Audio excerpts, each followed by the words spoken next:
আমরা ভালোবেসে বিয়ে করেছিলাম। 3 বছর হচ্ছে আমাদের ভালোবাসার বয়স। 3 বছরে ভালোবাসার ফল এই যে আমাদের একটা ছেলে সন্তান হয়েছে। আমাদের বাবা মা আমাদেরকে মেনে নিছে, কিন্তু আমার শ্বশুরশাশুড়ি এখনো আমাদের ভালোবাসা মেনে নেয়নি। তাই আমরা এই যে ভাঙ্গা ঘর আছে, এই ঘরের ভিতরে আমরা থাকি। এখানে খুবই কষ্ট, মানে আমাদের এখানে থাকা খুবই কষ্ট। আপনারা সবাই আমাদের পাশে থাকবেন, আর আমাদের এই পেজটিতে সবাই ফলো দিয়ে পাশে থাকবেন। আপনারা একটা ফলো দিলে আমাদের জীবন পাল্টে যেতে পারে, ঠিক আছে?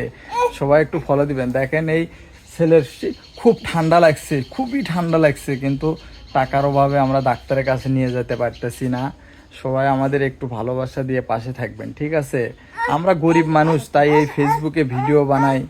ভিডিও বানিয়ে যদি কিছু একটা করতে পারি, তবে এখনো কিছু করতে পারিনি, কিন্তু যদি কিছু করতে পারি আপনারা একটু ভালোবাসা দিয়ে পাশে থাকবেন, ঠিক আছে? আমাদের এটাই বাড়ি, এখানে আমরা থাকি।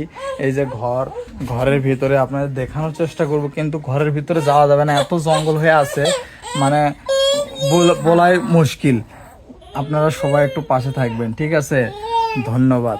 আসসালামু আলাইকুম।